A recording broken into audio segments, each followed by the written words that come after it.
All right. Oh man, good to be back. Missed Yeah, last week. your 1 week hiatus is Uh, over. I know it's crazy and like one of the most important NFL weeks of the season too. But as everyone can see, we do have a guest on today to talk some Super Bowl. I don't know if you can tell by his bucket hat, his t-shirt, who he's gonna be rooting for, but we have I guess you we'll call him. I don't even know. I don't want to say it because his head's gonna get too big, but one of our best pitchers for the Oh, has-beens, two-way player, takes after his idol Shohei Ohtani on the has-beens. Yep, there it is. So we have the biggest Shohei and Kansas City fan that we know. Ryan Anchetta joined the pod. Ryan, thanks for coming on, bro. Appreciate it. What's up, guys? Thanks for having me out. It's pretty cool. I've never done a podcast before. This is cool. I've been bugging Greg and Matt to let me do this, so thanks, guys, for letting me do it. it was months in the making. I'll say that. Well, we It have was a to. lot of begging. Yeah, I mean, well, if there's a time to have you on, this is the time, right? So, Yeah. nah, appreciate you coming on though. But we'll just get right into we're talking Chiefs here, obviously with the Super Bowl coming up. But you get a lot of shit, honestly, for being a Chiefs fan. Oh So yeah. why don't I you mean, get like take the time now to kind of explain you're not a bandwagon fan, like you've been around, like give us your whole Chiefs yeah, fan yeah. background Um, story. Basically how I became a Chiefs fan was my dad was a Chiefs fan since high school. So I remember like the ways he would always talk about us guys like Okoye, the Nigerian Nightmare. That was like the main one I remember. But then like as I got older, like to start watching a little bit, that was around the time like Derek Johnson, Derek Thomas, those guys. But Derek Thomas was way before. Derek Johnson was later with like Justin Houston, Tom Bahali. So around like 2015 to 2016 is when I really started watching football. And so I was always a Chiefs fan, like the minute I could wear clothes as a baby, my dad would put the jersey on me. But I think I really started liking the Chiefs when I was a freshman or sophomore in high school because they drafted Marcus Peters. I don't know if you remember, you guys remember him, yeah, the CB out of or DB out of Washington, and that guy like I just remember watching him like his energy, like how much like crap he would talk, but like in all in good fun. Like so that's when I really became a Chiefs fan, and I was like, yeah, I like this. Like, and it's also something me and my dad can bond over. My whole family, except for my sister. My sister is kind of a Joe Burrow fan, which is a little bit unsettling, but whatever. But I respect that Oh, though. the yeah. ladies like Joe Burrow. That's That's that's what I mean. okay. Yeah. She likes her and freaking Josh Allen. So of course, I mean, go Yeah, figure. I mean, The checks two out. heartthrobs, yeah. But yeah, so I started liking the Chiefs in 2016, 2015, like becoming a fan myself, not just a So like family Alex, thing. that's is that Alex Smith days? I don't even Yep, remember Alex that. Smith. Okay, so Alex Smith Chiefs, you get a pass on the bandwagon. Like no one can really call you that, so I respect that. Yes, You're like it's the there. same way how I feel about the Dodgers because like of course I'm a Dodgers No, fan, but that's a realistically that's like a bet. No, that's ridiculous. As a okay, Dodgers fan well, myself, it's a Shohei fan. Then how about that? It's a Shohei fan thing. I'll okay if as long as you say that and you don't Yeah, I mean, I'm a Shohei acknowledge. guy. Yeah. Okay, But for Chiefs, like, okay, that's how I talk about the Chiefs is like if Shohei goes to example when he was in free agency, if he went to Oakland Athletics, I'm gonna buy an Oakland Athletics hat. But you if know what? I Mahomes goes respect to that. like Seattle or wherever, I'm still gonna rock Kansas City. You know what I mean? So like that's the two differences. Yeah, I respect that. Okay. Well, I'm glad you got to finally put that out there on the record now. No one can call you a bandwagon or give you It's any shit true. for It's that. true. You're still annoying as a Chiefs fan, though, I gotta say. Oh, But 100%. I mean, we gotta be. Go Taylor! Wait, who's more annoying when the Cowboys are winning or Ryan right now? well, the Chiefs have been good for the past 3 years, and then you just complain. So I don't know which is worse. Like I don't know which one I'd rather hear for constantly in my ear. But Eagles um fans. I don't like yeah. them. Okay. Yeah. Eagle, I got some beef with Eagles fans too, by the way. Like I called them out. I don't even They know. are Was the it last worst year? Was it last year? worst Was it fan 2 years base ago? in the They league. were coming after my throat it must have been last year when It they, was last year on the yeah, it was Rio. literally last year. I said they weren't really a juggernaut. And then they started coming after me in the comments. I'm like, dude, just watch. And sure enough, they get bounced by Baker in the first round. And I'm sitting there, Like, I Hey, mean, let me just say you did say the same thing about the Chiefs this year, and they're in the Super Bowl again. okay, well, I'm 1 for 2. So I mean, He's okay. batting They're batting 500. 500. Hey, there Okay, you look, go. but I always preface the Chiefs by saying that they're built different in the playoffs. I did say I have always said that. That's So, fair. Yeah. I mean, that's kind of a cop out, like that's a little bit soft on me, but it is what it is. Anyway, let's get into the game. So, obviously, we have a rematch from 2 years ago in the Super Bowl.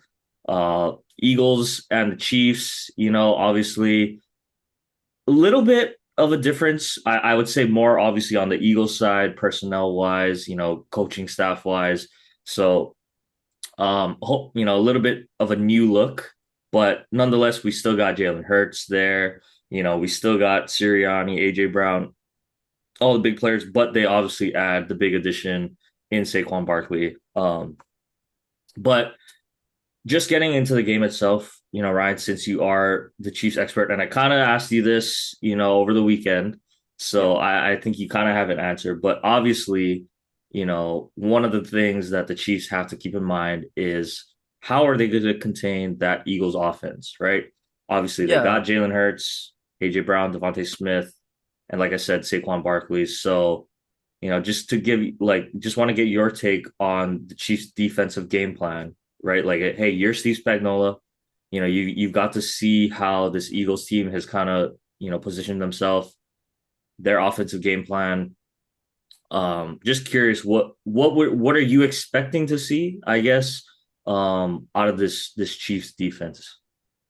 I mean, so the way that we had this conversation a little bit over the weekend, me and Greg, but kind of the way that I was thinking about it is if I'm going to be the defensive coordinator, if I'm Steve Spagnuolo, I understand their biggest threat is going to be that O line. I mean, I'm not dissing Jalen Hurts. I know he can throw that thing, but I mean, you have the MVP in the backfield for them. You know what I mean? Like, and you have like a offensive line that no other team has seen before. Like that, it's phenomenal what they do. So, my honest thinking was, I would like to see as a personal fan, and if I was the coach, it'd be stack the box. You know what I mean? Like, take the chances. Like, if you can contain Saquon, it really like cuts their entire game plan. Because I mean, I don't watch a lot of Eagles games over the year because really they irritate me. No diss to the Eagles, but they a little irritate me. But I can't stand Preach. Sirianni. But anyways, I, Preach. I noticed like a lot of it has to do with that O line and Saquon, like I said. So if you can contain him, I mean, and then it also with our defense, you got Jones. Jones is gonna be. I have a feeling he's gonna be Mm. double teamed, or not a feeling. We know he's gonna be double teamed because it's Chris Jones. But then guys like Karloftis are gonna have to step up. Bolton, those are just some names that I would like to see make an impact by containing Saquon Barkley and stacking the box. And then if, it does lead to Jalen Hurts like launching it, then I mean, I guess I'll be okay with seeing that, or I would like to see that more because I also have trust in our DBs. Like, McDuffie's a huge one. I'm not saying like I don't that he can, but like, got to give them a chance, right? Like challenge it. Yeah, you got Cooper DeJean too, like Yeah, that is true. defensive rookie of the year candidate. So That is true. yeah. I mean, Matt, I'll defer to you, but I feel like we all kind of echo the same sentiment in like, I mean, I was already saying this, but nothing's gonna change for me. You don't let Saquon beat you. If Jalen Hurts throws for 300-400 yards, like, You let dude, him, so yeah. be it. Like, Yeah. you gotta tip your cap. But Because the way I was telling Greg over the weekend is the same thing how I discussed it, like basically the same way they went with the Ravens approach in like earlier in the year. Um Game that was week one, like, literally first game of the year. We know who Derrick Henry is. Everyone knows who the king is, literally. So same way they just contain him as best as you can. Let Lamar runs a little bit more than Jalen, but you can kind of get the feel that they're a little bit of the same. Jalen runs, Lamar runs. Henry runs the ball well, Saquon runs the ball very well. You can contain them, more things start opening up in terms of defense. So I'd say that's how I look at it is try to go off of how you guys can contain the Ravens moving into the Eagles for the Super Bowl. okay. Yeah, Matt, you got any objections to that or anything you would do differently defensively for Kansas City? No, I mean that's priority number one, I think. But kind of to go off of that, for the Chiefs perspective, I think you want to keep the Eagles second and long third and Yeah. long, especially, and definitely fourth and medium, at least. Like you want to eliminate the tush push. I think third and short, fourth and short. I mean, they're gonna go for it basically anywhere on the field. So it's about getting stops, getting the ball back to your offense. What's that probably gonna be? Probably putting the ball in Jalen Hurts' hands, I think. So the only way you can do that is like what Ryan said. Take away Saquon, you limit the run game to, 2, 3 yards a carry, hopefully, sometimes, and then hope that your DBs can lock it down on the outside on third down. I think that's the game plan. It's a simple game plan, but it's going to be very hard to execute, Yeah. as we know, because the Eagles are good. They're very Mhm. good. They have a lot of Yeah. talent on the outside. Yeah. Got to give them a lot of credit. And then I guess just to get on the flip side of that, Ryan, obviously, I think you've watched, I mean, it's not even close. You've watched more Chiefs games than either of us, are both of us combined, I should say. And I'll just say, like, I had been a critic of the Chiefs offense like throughout the regular season. Like I just felt like they didn't have that explosiveness. Um, Obviously that we're kind of accustomed to seeing. Even Patrick Mahomes, like a little bit sloppier this Oh, year with the yeah. football than what maybe we were accustomed to. Obviously, once the calendar hits what like December, January, that team turns into a different beast somehow. But just kind of curious, offensively, your take. What do you think the game plan is going to be? Like, are we going to see a heavy dose of Pacheco? Is it going to be Kelsey? Like, what do you think? I guess the Chiefs are going to come out and try to attack that Philly defense with. Well, like honestly, what you're saying about the sloppiness of their regular season, no, I completely agree with you. I mean, some of the play calls, I'm like just shocked myself to see. Like, for example, this past AFC Championship. I mean, I don't know the exact moment, but I just remember it was like a third and goal situation, and then they're calling a screen pass. It's like, I mean, like, what do you let Mahomes do his thing? Why just huck it off to the sideline and then let them try? Like, no, Mahomes is the type of guy where he like likes to watch things break down in front of him. You know what I mean? Because he'll Hmm. make something happen. All good quarterbacks do that. I mean, Allen does it probably the best in my opinion. Um, I mean, I don't like Allen, but he does it probably the best. But anyways, for this upcoming, yeah, n something that we've seen as the time goes on, yeah, they turn into a different team. But I think for this upcoming game, it's gonna be the way that I was explaining it to other people is it's gonna be how did I word it? It's like sorry, give me 1 second, my bad, I blanked out. Um yeah, it's just gonna be a game of inches for them. Like I don't really expect a long ball like we are accustomed to Mahomes in the past, with it's hard with he had Tyreek Hill, McCole Hardman, which we have back now, but not that 2019 where you had Watkins, um, Hill and Hardman, where they just all Legion of Zoom. You know what I mean? We don't have that really this year. We have fast guys like Worthy, Hollywood Brown, but they're still getting accustomed to what Mahomes wants as well. So it's gonna be how we see it all season long. It's gonna be Pacheco or Kareem getting a couple 5 to 6 yards. Try to go for a short pass. If we get to a third down situation, you know what Mahomes is gonna do. He's gonna just take that ball, probably just run around, find something, either hucks it off to Kelsey like we always see, or if not, he's gonna just dive in for a first down. I mean, that's the hard part about trying to go with a Chiefs game plan is because realistically, I don't even know what their game plan is. Yeah, I've that's been fair. watching them for how many years? I don't even know what they want to do. It's like it's something new every day. So that's one thing that I like to see. Like that's fun to watch as like a football fan itself. But for me being a Chiefs fan, it's like you don't know what to expect. So, but I'm thinking it's gonna be you know get the game of inches, and then it's gonna come down to Mahomes and probably Kareem Hunt to push for that first down or that touchdown goal line. You know what I mean?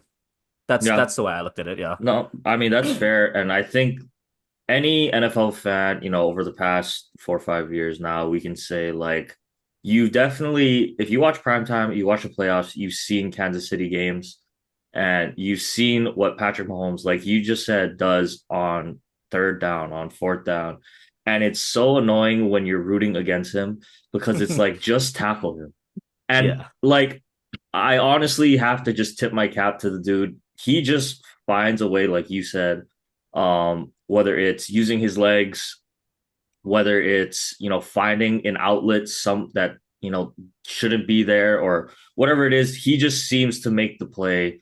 at the right time. So, like you said, I don't even think that's something you can coach. I think that's just part of his natural God given ability. But I mean, yeah, I kind of agree. I don't think it's going to be a lot of the deep shots, but I think you have to force Philly to respect the run game because I think that's going to open up the pass game as well. If Philly just gets to kind of pin their ears back and go after Mahomes, I mean that's really the only way I can see them stopping them. Like you have to try to emulate that Bucks team from a few years ago with Tom Brady, Mm, right? You yeah. have to be able to make him uncomfortable in the pocket, and you have to force them into obvious passing downs, and then somehow you're not even going to get to him, but at least force errant throws at the very least. So I mean that's how I kind of see it. Those both sides playing it out. But Matt, I mean, just curious, Matt, on your side. Obviously, you've seen some Eagles games. I know there's really no containing Patrick Mahomes and this offense, but if you are Vic Fangio, right, you're next year on your game planning against that offense. Like, what are you telling your guys out there? I'm telling my guys, like, you mean as a defense trying to Yeah, stop Patrick yeah, yeah. Mahomes? As a defense trying to stop the Chiefs offense. Attack, attack. Like you said it. You brought it up. I was gonna say it, but you look at how teams beat the Chiefs in the playoffs. They either have Tom Brady, he's gone, he's retired, he's not there. Joe Burrow did it, but when Joe Burrow played Patrick Mahomes in that AFC Championship, he played out of his mind. Like that's the only way you can beat him. You got to have great quarterback play and outplay Mahomes. Or if you're the Bucks, you have both. You have the quarterback play and you pressure Patrick Mahomes. And the Eagles have that front. Jalen Carter is, I don't want to say the next Aaron Donald, but you see flashes of He's a dominance beast. He's a inside. beast. Yeah. And That Nolan guy's Smith unreal. is coming along. And I'm looking at that too. Jawan Taylor, very questionable right tackle, in my opinion. How is he going to hold up against this front? I mean, there's a lot of mismatches I think you can exploit. So if I'm Vic Fangio, I'm bringing pressure. I'm bringing five guys. Make Patrick Mahomes feel pressure, even if you're not going to get to him. Just hit him around a couple times, and then that can maybe force him to throw a ball early, hold on to a ball a little too long to take a sack. Like there's a lot of these little things that can happen, but I'm gonna be aggressive. Like I'm not just gonna sit back, rush three, and give Patrick Mahomes 7 seconds to have, time to throw a ball. Like I think that's the worst thing you can do because obviously the penalties, are always on the Chiefs side somehow. So anytime you let a play go on, there's more chances for a penalty, it seems like. But Patrick Mahomes and the Chiefs, they just somehow always have a Houdini way of converting a 3rd and 15 when you rush three. Like he's just dancing around, let Kelsey get open and make his wiggle, and then they get a first down. Like that's the most deflating thing, I think. So get the ball out of his hands quick, which means bring some pressure. Yeah. Well, let me just say then. Before we kind of get to some of our predictions, I think this is kind of a no duh like statement what I'm about to say, but just with how Philly's defense has played throughout these playoffs, I think that whichever team wins that turnover battle, that turnover margin is going to win. Like we saw, Philly's defense, they're a little susceptible, I think, to getting burned, here and there. But you look at that NFC Championship game against the Commanders, they just rip at that ball, right? Like they force fumbles. Look at that Rams game, right? Kyron Williams or Kyron Stafford had big fumbles. So like that's kind of their recipe to success, I think. They really try to create turnovers and that'd be the one thing I'd be a little nervous of, but I mean, it's the Chiefs. Like even if they fumble the ball, they're probably gonna fall on it. Like honestly, I don't know how they do it, but maybe I don't know. They're away from Arrowhead, so maybe like the like black magic doesn't follow all the way to. Or is it's in New Orleans, right? New So I But don't Orleans, yeah. Black know. Magic, they weren't in Arrowhead last year and they still won the Okay, Super but I Bowl. mean, but we're talking about voodoo now, right? In New Orleans, so I mean that's kind of like the whole thing. So maybe I don't know. Maybe the ball's gonna be bouncing like even more towards the Kansas City side. But no, in all seriousness, I think that's a no duh kind of thing. But let's just get into some predictions here real quick. So Ryan, just curious, and I'm gonna ask you to give two actually. So you're gonna give one for the Chiefs and one for the Eagles. You can pick Okay. either side of the ball, but in X factor, I'll say. So Chiefs, you can pick a D. You think if it's gonna be a defensive guy, offensive guy, like which you know player that's not really one of those big name guys is gonna have the biggest impact in this one. Oh, for the Chiefs side, I'll go with the offensive side. Honestly, I think it's gonna be it's either gonna be Worthy or it's gonna be what's his why am I blanking on his name? Hollywood Brown, sorry. I know it's a little bit easier to say because those are the bigger names on the Chiefs offense, but because of the fact that this is a brand new offense with these three brand new receivers in this type of setting, I mean Worthy's showed all year, what he can do. He's come down with some big catches. He's a speed demon, you know what I mean? Like he brings so many things, like opens up so many possibilities. So I think Worthy's going to be our guy on the offensive side of the ball. For the defensive side of the ball, I really think it's going to be, I said him before, George Karlaftis, number 56.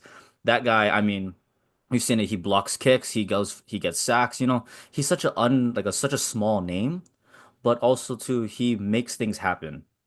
Actually, you know what? Let's take that back. You know who I think it's gonna be? Hear me out. Hear me out. This is gonna sound crazy. Number 84, Justin Watson. That's gonna be your X factor on the Okay, offensive side. that's a That That's a good guy bold X comes down with factor. that's a bold anything. X factor. Okay, That's just like that's my guy. Like yeah. that's my guy out to say that's my X factor. But in a realistic standpoint, it's probably gonna be like Worthy. But hear me out. Nah, call 84, your Justin shot. Watson. Okay, Justin Watson I on the think record. every time it's like a third down situation, if it ain't Kelsey, it's somehow Watson. Especially in the beginning of this year, he was coming down with like what back-to-back games with touchdowns. That's something we've never seen from him. This is the year he's doing it, so let's see if he can do it in the Super Bowl. I think he can. So it's gonna be, I mean, just gonna be fun. But for the defensive side of the ball, I really think it's gonna be Karlaftis. I mean, that guy just makes things happen, and I don't know. I just like the name Karlaftis. Like that's just it's it's a it's someone you He wouldn't flies expect. all You know over what I the mean? field. I Yeah, it's me. respect It's it. someone you wouldn't expect. Okay, well then, Matt, I'll give you the flip side of it. Why don't you give me the Eagles? Because I know you don't like them, but I know you know all the players. So why don't you give me your X factors on the Eagles side? All right. I'll start with the defense. So I mentioned him earlier, not Jalen Carter, the other pass rusher, Nolan Smith. I think him coming off the edge, I think he's going against Jawan Taylor. Like he has to win that matchup and cause some chaos in the backfield. I think the Chiefs are good. They're gonna scheme. They're gonna, somehow find a way to limit Jalen Carter, which means other guys are gonna have one-on-ones against linemen. And I think Nolan Smith is gonna be one of those guys. So can he exploit? I mean, Ryan, can you attest to this? Is he probably the worst, quote unquote, Oh, weak link on the line? Like, I think Jawan he Taylor? is. Yeah, Okay, so there's two types of Chiefs fans in the world. There's the fans who defend the referees, and then there's the fan that just says nothing and just says, "Thank God we're winning." So I'm on that side of the ball where if they call it whatever, like, "Oh, yay, thank you," and then Yeah, just move Jawan on with Taylor, them. he jumps early Oh, on like every single yeah, but snap, it's and not it even the drives me jumping. insane. and But he's just he's just a like, liability. Yeah, yeah, like he is a he gets liability. beat, people get by him like nothing. So it's either he needs to step up or I mean, that's just the thing. Mahomes is gonna have to either roll out the other way. Like that's the only thing. But like I Exactly. know about him. Like that Taylor is honestly like I watch him. I'm just like, Yeah. So Nolan Smith, he has to have, I would say, 2+ sacks, multiple pressures. Because if you give Mahomes, I mean, we all know this. If Mahomes has all day to throw, game's over. Don't even watch the Super Bowl because it depends on that defensive line. On the offensive side, I'm not even gonna. I mean, you can really say it's an X factor. You can debate about it, but I truly think the X factor is Jalen Hurts. Like, I think the Chiefs are smart. That's crazy. I Jalen Hurts no, as the X hear factor. me out, Okay, but hear okay, me out. okay. Jalen Hurts, what has he done so far? Really, this entire season, be a game manager. He's not, putting the ball in harm's way. But why do you have to? If you're up in the game, you let Saquon and those boys just dominate the game, and nobody has stopped it. So they're just gonna keep doing that. Like if I was a coach, if they can't stop Saquon, I'm gonna keep giving him the ball or keep running the ball. Like Why do I need to throw the ball? But I think with the Chiefs, if you're gonna beat them, like I said, Tom Brady, Joe Burrow, you gotta have good quarterback play, and you're gonna have to have a drive or two that it's like, okay, Jalen, like, sorry, this is on you. Like, either to end the first half or to win the game. Like, it's on you now. Like, Saquon, we don't have time to run the ball. We need you to make the plays. And I think the Chiefs are going to be smart enough to contain Saquon just enough where maybe at the end of the game, Jalen Hurts is going to have to play hero ball and go win the game. And it's really going to be about can he make those throws to AJ and Devontae Smith? And if not, put a fork in him. But I truly think Jalen, like they have everything. The good line, they got the running back, they got weapons. It's about getting those guys the ball, and it's all on the quarterback. So I think Jalen Hurts is that wild card because we've seen the good Jalen Hurts and the bad Jalen Hurts. So which one are we going to get on Sunday? I think Okay. Jalen Hurts is the X factor. Yes, I said that. That's a crazy one. Okay, I'll just give you real The way he quick. says it, it made a lot of I mean, it makes sense. sense, but it's like, dude, obviously Jalen Hurts got to play good. Like, okay, No, anyway, but he hasn't done anything. Not you're in the sense like he's a he bum. has been the He's perfect game game managing. manager, Yes, and he's exactly. been doing that. I was gonna get just mention that, like, he has taken care of the ball. Like, as up and down as these other QBs have been, I don't look too bad actually in my rankings just because he's been like steady, take care of the ball, and he doesn't Says the lose guy the that put game. just Justin Herbert. Yeah, okay, all right, whatever. But he doesn't lose the game, right? He doesn't lose the game, and so far that's got led them all the way to the Super Bowl. But I get what you're saying. Let me just throw out one on each side real quick. So for the Eagles, my X factor, you want to say, it's got to be Dallas Goddard. Like, you know, he's going to have to take advantage of his matchups, I think, because I like the Chiefs corners, like Ryan was mentioning earlier, McDuffie, like I like him. Even like Jalen, I think Jalen Watson is the other Oh corner yeah, on the Jalen other side. Watson. Yeah, Like I Jalen think Watson. he's been pretty solid as well. So it's gonna be can Dallas Goddard win? Because I think he's kind of that forgotten third option in that passing game. Obviously, you got AJ Brown. Obviously, you got Devontae Smith. But can Dallas Goddard make an impact and pick up those, 15, 20-yard chunk plays? And he can kind of run with it as we kind of saw throughout these playoffs. So he's going to be my Eagles X factor. And on the flip side, I'm going to go with a vet. Um, I think DeAndre Hopkins in that similar role. I think he's gonna get some one-on-ones. Like he's been pretty quiet throughout these playoffs, but if he can channel even a little bit of that Houston Texans, DeAndre Hopkins, and make a contested catch, one or two contested catches when it counts the most. I don't know. I think that could be pivotal in this game. When he's given that one-on-one opportunity to go up and make a play for his team. So those are my two kind of X factors. More so those both third, fourth string options on offense, if you want to say. Um, but okay, that was good on X factors. So now we'll get into kind of the final prediction stuff here. So obviously we'll go score and Wonder who MVP. Ryan's picking. Yeah, so obviously we know Ryan's gonna pick the Chiefs, but Whoa, that challenge for you. We always do exact scores. So just in your mind, however it's gonna play out, give us an exact score prediction. And then on top of that, just give us your Super Bowl MVP. Chiefs 28, Eagles 25. 28-25. Okay. I like Because that. the year before that it was like what 38, 35, something like that. 25 is an Yeah, I interesting think number so. though. Like to get to 25 is Let's pretty just yeah. interesting. I But want an hey, I interesting like it number. though. I like Yeah. it. Okay. Okay. MVP. If I'm gonna say if the Eagles do come up, it's gotta be freaking Hurts. I mean, because the only way I say that is like the way I look at the Eagles this year.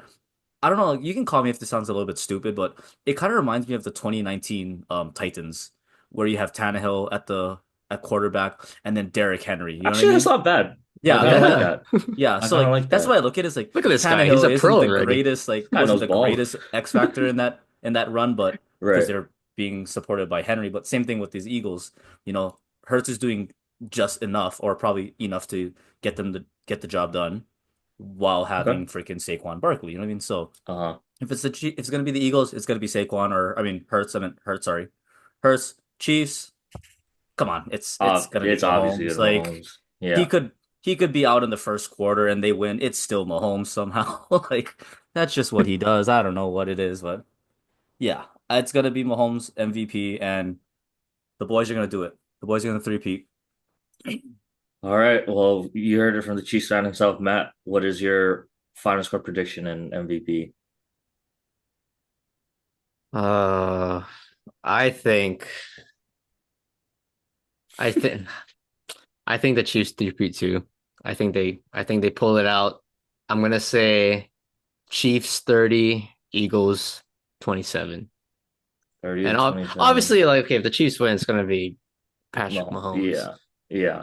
Uh Bold prediction. Here's my MVP. Travis Kelce proposes if they win that would on be the field. that would actually be If they insane. three-peat, he's gonna propose on the field. I That think would he actually be retires. He's insane. gonna retire if And they three-peat. retire. Yeah.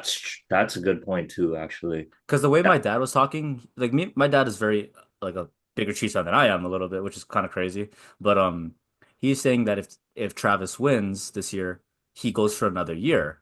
And but part of me is thinking, why? Just go out a Dude, he winner. that's like You the know what I mean? best A send off. storybook Yeah. ending like you could possibly have Now too. if I mean it's not I don't want it to say it, but if something does happen this year or the Super Bowl, we'll see him for One we'll see more. him again. We'll see him One again. more. But they take it home. I think this is probably the last we see of the Kelsey family until if Oh, that's kind of little tough. It's like, do we want the Chiefs to win, and then we can kind of the shenanigans are gone. yeah. But at the same time, I don't want them to win. But I mean, I don't want either team to win, to be completely I mean, honest. I don't But want to see Travis retire at all, but like it is the storybook ending. yeah. Okay. Well, thanks, Matt, for yours. I'll just give mine really quick. You guys are missing a key factor in this. It's that Vegas completely locks in for the over under What? for the No Super Bowl. way. Dude, you obviously if you follow I'm just any kidding. football Yeah. betting, right? Yes. It's ridiculous. Yeah, And for that 100%. reason, unfortunately, I'm you know, in agreement with you two. I think the Chiefs three-peat. Give me the Chiefs 24 to 23 because we're at 48 and a half. I Oh, is that think what the it's thing is? yeah, I think it's Hmm. 24-23 Chiefs. Harrison Butker, late field goal, takes it. Um, and obviously it's gonna be Patrick Mahomes. And he's gonna put himself right up there with Mr. Brady for that GOAT convo, I think. With the three-peat. So it's just gonna be another year, another red confetti on the field. Um, and yeah, that I mean that's my prediction anyway. So we got through kind of our predictions, but we still Ryan stick around for just a little bit. We got a couple questions we do just want to run through Yep. just legacy wise. So we'll start with the Chiefs, obviously. I kind of mentioned it, but let's say it does all work out for the Chiefs. Patrick Mahomes three peats becomes a four-time Super Bowl champion. Is he what is he 30? He's not even 30 or he's I think it's like 30, 29 or something 29. like that. So for a four-time Super Bowl champion before the time he's 30 years old, right? Right. Um, I mean, let's just have an open discussion. What does that do for his legacy in the NFL? Like, arguably on pace to overtake Tom as the GOAT, no doubt. But does that, are we equating him to Tom? Or I mean, seven Super Bowls is kind of Yeah. ridiculous. So you gotta pay homage to the GOAT, right? But I mean, it's kind of I mean, four Super Bowls before you're 30 is So the way I look at it, so okay, if it's like let's take away this podcast. Me and you, the three of us were at our has-beens game. just talking BS like we always do. Yes, Mahomes is the GOAT. I don't care what you say.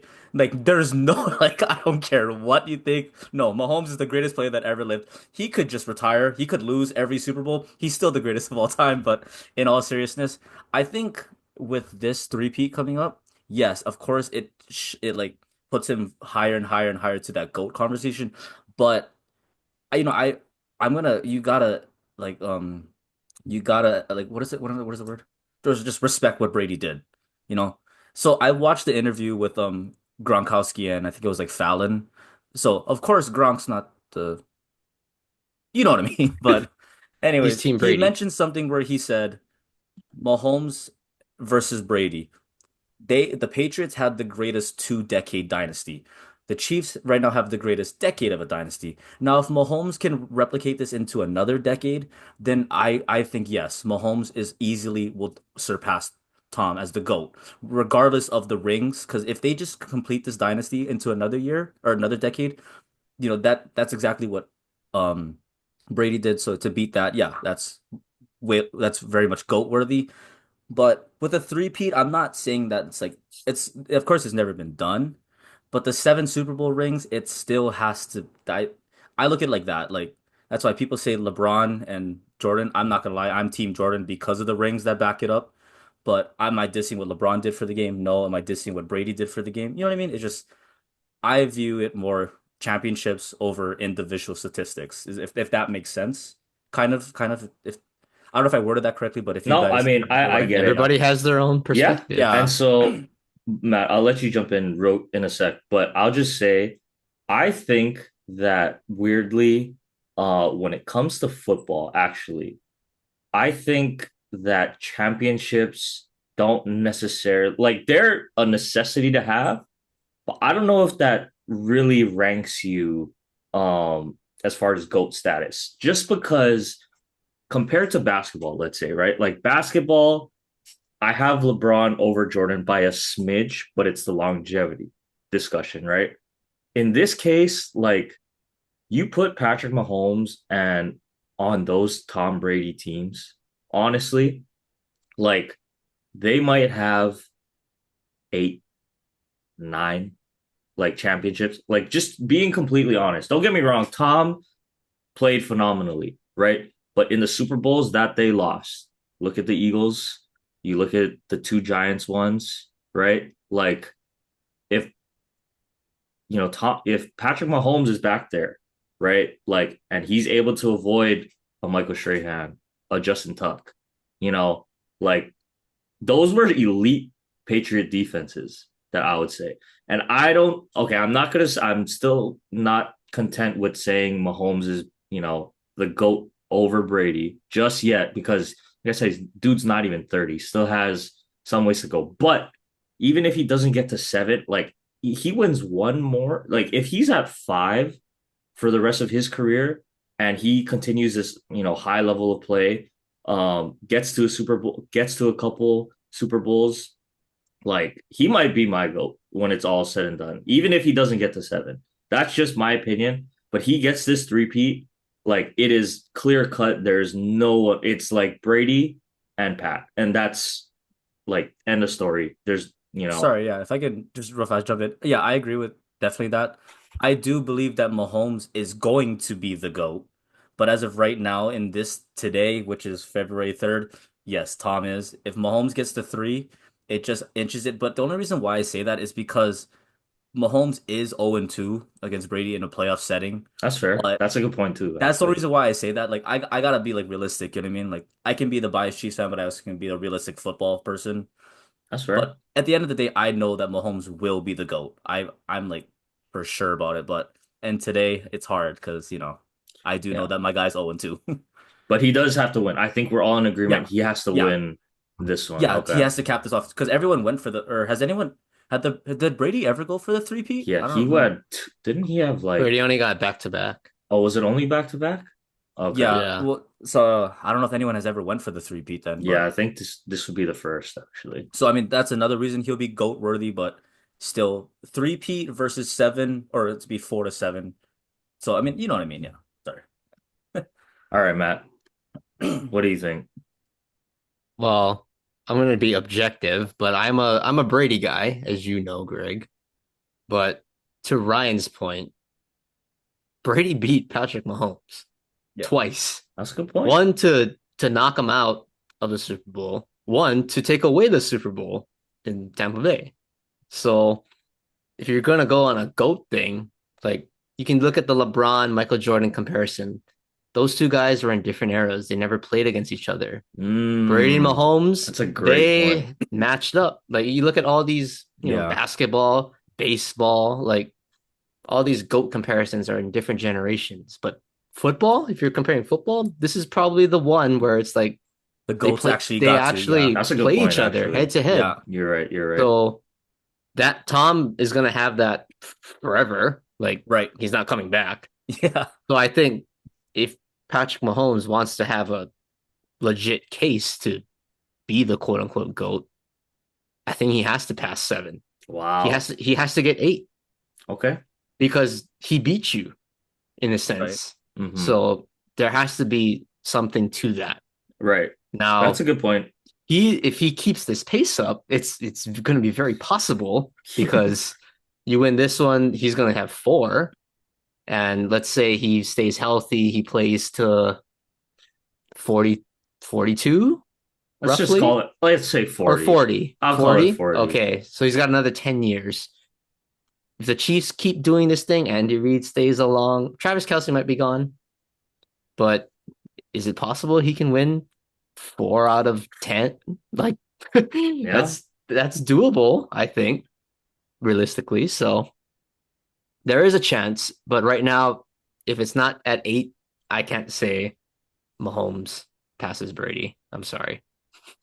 I had this thing that I was telling like other friends in the past where they said like, "Oh, do you think Mahomes is the GOAT?"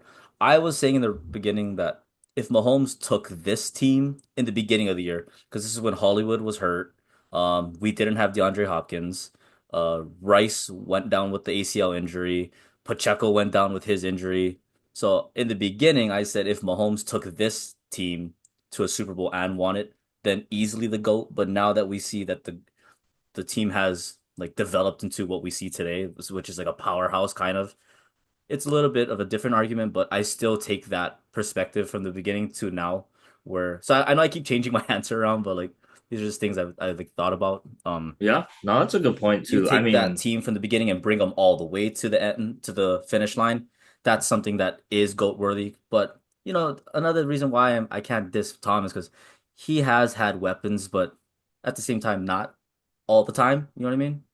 yeah. But Yeah. yeah, It's weird because you really think he probably, that undefeated year when they were so stacked and like he doesn't win that one. But, let's flash back to like that Rams year and like the ugliest Super Bowl I probably mm, ever watched, right? the Where, SpongeBob halftime show. oh man, like it was Was just that the so year? The disgusting. Yeah, SpongeBob year? then the The- with the Astro or yeah. yeah. Yeah, so like that's a good point too. But yeah, I kind of forgot about that's a good argument, Matt, that you brought up the whole actually played against each other and Tom got the best of him twice in the playoffs, in the biggest moments as well. So um that's a good point there. Yeah, I like that. Is Mahomes above Montana? Because I think Joe is kind of like I I really think so. think I think that he is. if Pat wins this one, like I think when it's all said and done, it's gonna be the conversation is gonna be Pat or Tom. Like when the career is over, like that's what it's gonna be. I think even as of right now, that's where we're at. Like if Pat wins I this, think so I too. think he jumps Joe. Like there's, I think he jumped Joe I mean, already, I think that's so. that's fair. That's a to fair be point too. honest. Well, in your Just guys' like honest opinion, do you think what do you think era of football is harder?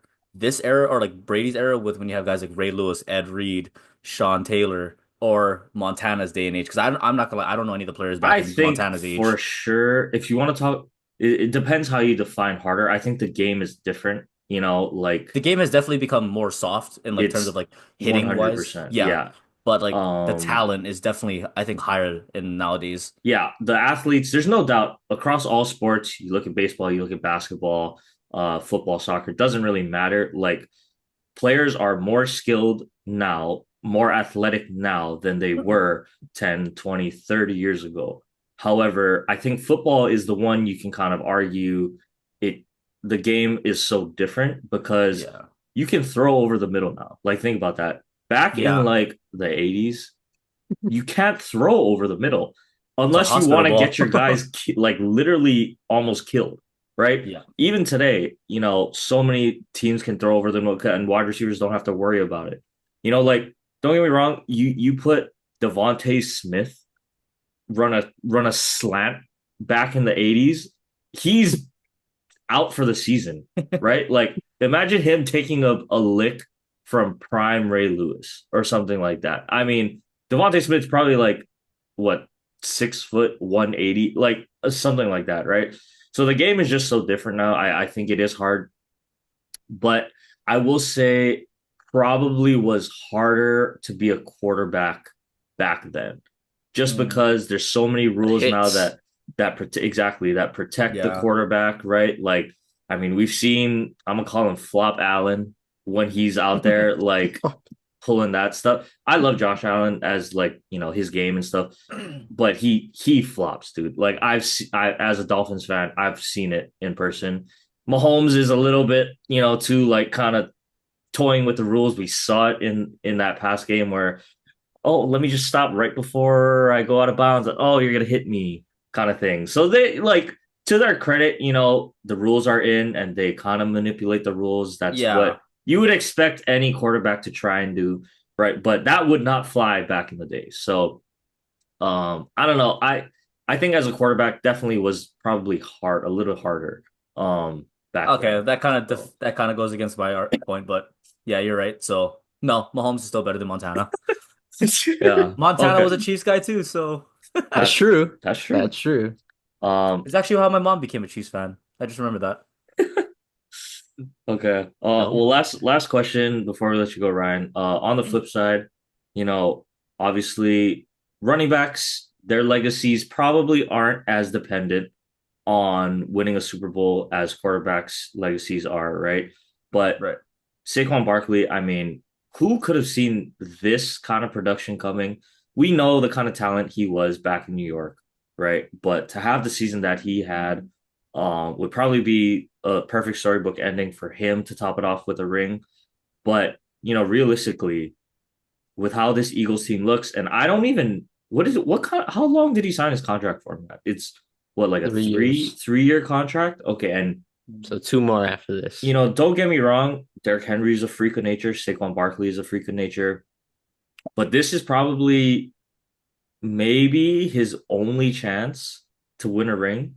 Um, and I don't know. I'm just curious. Do we think is that what we all kind of think? Like, is this Saquon's like one and only chance um to get a I ring? mean, But the NFC, I mean, I'm not gonna lie, right? It's not the AFC. yeah, So like getting to the Super, I mean, Washington's there, you got Detroit, Lions, but the yeah. Eagles, I think, have shown that, they're going to be around. The question is Saquon, going to be healthy and there for the ring? I don't know. I think this could be his one and only shot. Like to be completely honest, to win a ring. I, Um, I also am not a big Eagles believer. I can't believe they made it to the Super Bowl. I So thought it was gonna be the Lions. I really thought. We yeah, did too. We Yeah, picked them I to think go we to all this. did. We Yeah. all did. I think most of America did and was hoping to see that. But I don't know. I think this might be it. So kind of hope I'm wrong, and it would be nice. Like if there's one guy on that Eagles team I want to get a ring, it's probably Saquon. Yeah. So that'd be great for him. But I don't know. I think if the Eagles don't get it done this year, we saw it with the Niners, right? That hangover is real. When you constantly have success getting there, you don't win, it kind of builds and the fatigue sets in. So I don't know. This might be that do or die time for the Eagles. At least this current roster and coaching staff. Um, well, that's my take. I don't know, Ryan. Ryan, do you have any real opinion on that? I mean, it's kind of hard because like you said, it's I honestly don't really have an answer for that. because like you said, you've seen what Saquon could do with the Giants. He was still a phenomenal running back with in a underdeveloped organization. You know what I mean? Now you put him with a developed organization and have the greatest O line in the league. I kind of saw it coming. It's like, you know what I mean? You take a great running back for a crap team. Now put a great running back with a good team. What's going to happen? They become a phenomenal running back. That's the way I looked at it. But I mean, to say that is this his only shot? I truly don't know. I mean, Yeah, that's fair.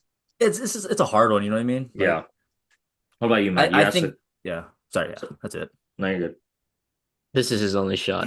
Yeah. This is his Okay. Well, only you're shot. you're also an Eagles hater, so oh wow, shocker. You think this No, is only but shot? my 2 points are, I guess you could say three. We're talking about winning the Super Bowl. You still got to go through the AFC guys, Okay, the that's fair. Burrows. Like, you still got to beat them to win the championship. But in the NFC, Jaden Daniels is in his division Mm. on the rise. The Lions aren't going. The NFC North is pretty strong. So there's some teams out there, and I And the think, Cowboy, oh, when we get who are we gonna get? I don't Arch know. Manning, bro, tank for Arch this year. Oh, that would be lit. And Peyton comes to be the head coach. That would be Oh, okay. crazy. Jerry's not gonna let that happen. Yeah, no shot. He might be dead before then, hopefully. But He doesn't mean it, Jerry. Anyway, do I? okay. Well, that Well, was no, but honestly, I think this is his best shot because yeah, I think Super Bowl hangovers are real. And if you look at the history, last year the 49ers, the Bengals the year before that. So there's all these teams there, except the Chiefs, they don't suffer hangovers, but yeah. Well, because they the win. hangovers are real. And I look at it as like the Niners last year. And I see this like McCaffrey thing playing out for some reason. McCaffrey gets traded, from a junk team. He goes to the Niners. They go to the Super That's Bowl. another They example. come up Yeah. short. He has this historic season, comes back the next year, meaning this year, hurt. Can't even get on the field. Niners have a disappointing season. I'm not saying the Eagles are just going to have a complete meltdown, but like, do we really think Saquon's going to do even better than this? Like, this is like peak, peak Saquon. Mm, That's going to be hard to top. So I think no, there's something called a Super Bowl hangover, and age is not on his side when you're a running back. So good luck getting through Jaden Daniels too. By the way, you got to see him twice a year, and yeah. he's coming out for blood next year because he lost to them. So Okay. he has to make the most of it. You're there now. Just you got to see it as now or never. Yeah. Okay. Well, great points by both of you. That was a good discussion. We went. That was a pretty good lengthy convo. But regardless, Ryan, we appreciate you coming on. Always a pleasure. Thanks for hopping in and giving your expert analysis on the Chiefs and for the Super Bowl. I mean, I wish you good luck, honestly. Like three-peat would be cool. I don't care who wins. I'm just gonna be completely honest. I don't care either way. Whatever happens, happens. But I'm sure Matt would actually like to see the Chiefs just because he really doesn't want it to be the Eagles. So, I guess Yeah, you got some people cheering for the Chiefs actually. yeah. But Well, Ryan, you're anyway, coming on next week, right? If Saquon wins Super Bowl MVP. I'm burning my computer. No, I'm throwing my computer in the trash. I'm deleting everything. You won't be able to find me on Instagram, any type of social yeah, Ryan's media. gonna be No, I'm just MIA kidding. for a bit, I think, if the Chiefs lose. Next So time you guys will see me, will be at the first Hasman's game. Oh my gosh. depressed, like full beard and everything. I can't grow beards, You but got the yeah. mustache, you get the beard. But yeah, Uh, thanks for having me out, guys. This was actually really fun. Thank you. yeah, no worries. Anytime. Thank you for coming on, Ryan. Appreciate it. Oh, nice. There He's it rocking is. the Is it Chiefs working? Kingdom. There you go. Okay. But yeah. All right. Thanks, guys. All Have a good right. one. Thanks, Ryan. Okay. See you Shoots. guys. All right. Well, that was a good, nice, lengthy convo we had with Ryan Yep. on the Super Bowl. And I think that's enough Super Bowl talk for now. It's crazy, Matt, that I was like, gonna be a slow week, I right? know. Talk We about got the our Super Super Bowl. Bowl That's it. preview. It is what it is, like fairly short pod, and we'll have our last week. And lo and behold, I'm not even I'm gonna lie, still in Matt. shock. Still in shock, like true shock. It's funny that we were actually together when the news broke, and we're sitting down eating dinner, and I don't even know what I said, but I just remember I was I like, saw your "Oh my face. God!" Just happened to check my phone, check Twitter. No, like I just saw a ghost, or I just saw something that wasn't real. I just saw an alien. I just saw something that couldn't possibly be true, right? And I start, boom, hop on X. Oh, shout, no, yes, it's real. What? Huh? I think I said, oh my God, like verbally out loud, and everyone heard, and I couldn't even like explain. I couldn't even get the words out. I just had to show. I think I showed you my phone. I'm just like, Yeah. and then from there, our whole table, at least all the dudes that follow basketball, what? Huh? Boom. Probably the biggest sports trade in American sports history. I will say, like, trying to think of it. Okay, don't get me wrong. I'm sorry when I say American sports, basketball, football, baseball, like even hockey, I don't think can really compare. I don't know if there's a bigger soccer one. If there is, I'm sorry, but we don't cover that here. Um, but it like truly shocking to see Luka Doncic traded for Anthony Davis middle of the season before the trade deadline. Like, I can't believe, that this news has taken over Super Bowl media week. Like, that's how big. Imagine a trade in the NBA stealing literally all the attention away from Super Bowl week. No one cared about the Pro Bowl. Like, first of all, the Okay. Pro Yeah. Bowl has We didn't even completely talk about fallen. that this Pro week. Bowl has completely fallen off. But for the number one sports news in America to be about basketball during the week of football, I know Roger Goodell is pissed, first of all, because like I don't remember seeing so many posts, Bleacher Report, ESPN, TNT, discussions about basketball during Super Bowl media week. It's like the Super Bowl almost became like an afterthought for a little bit. Today's news cycle ridiculous. Everyone cannot stop talking about this trade. So obviously, everyone has seen by now that we the Lakers, the Mavs, and I mean can't forget Utah, I guess, but that three-team trade sending Luka Doncic, Maxi Kleber, Markieff Morris over to the Lakers. Obviously, the Mavs get, I think it's a 2029 first. They get Max Christie, who I was really becoming a fan of. That one's a little bit painful. And obviously, the most painful, Anthony Davis comes over, delivers a championship to the city of LA. Will forever be an Anthony Davis supporter and fan, for everything that he's meant to the Lakers organization. But and obviously, somehow we are able to unload Jalen Hood-Schifino. Like Rob, I don't even know how you did that. And then I think Utah gets a couple seconds or something like that. But man, like as you said, Matt, to this day, it's been what, like uh 2 days Two now? days. Almost, essentially. It's been 2 days. Still hasn't really sunk in. It still kind of feels like a fever dream. I'm sure for many Lakers fans, especially because I'm a Lakers fan, and you're a LeBron fan, so getting your take later is gonna be interesting. But like, it still doesn't even feel real, right? First of Hmm. all, from the perspective of the trade itself, right? Like, if we really want to break it down, and I want to go down the rabbit hole as much as we can here in half an hour to 45 minutes. But the fact that the Mavs, let's start with the Mavs, right? Nico Harrison, gotta say, didn't know who the Mavs GM was before this past weekend. I'm gonna be completely honest. I know Jason Neither. Kidd was Yeah, I didn't coaching. know that either. I learned who Nico Harrison was, that he was a Nike executive. I learned he was an army guy.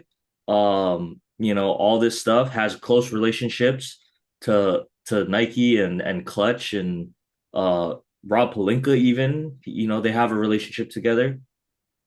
But for him to pull, and let's just say it's him, first of all. We're assuming all the stories coming out, right, are he was the one that went to ownership to say, hey, I think we should trade Luka Doncic.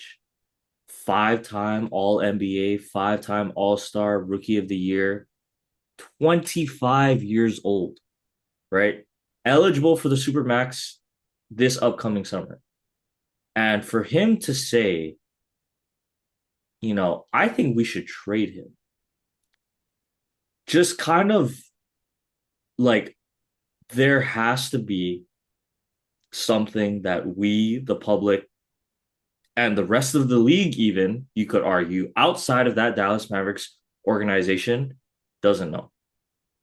Like maybe we saw the reports, right? Oh, we're concerned about his conditioning.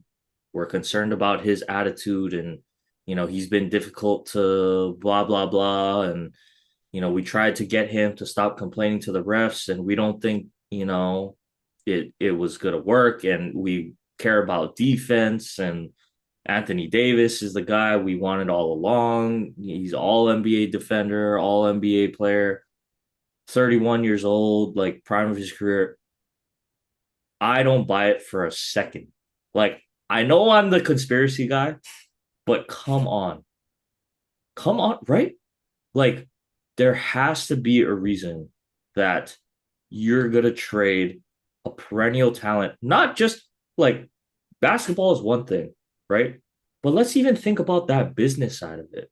Obviously, Mark Cuban sold his majority stake, right? So he's not the majority owner anymore.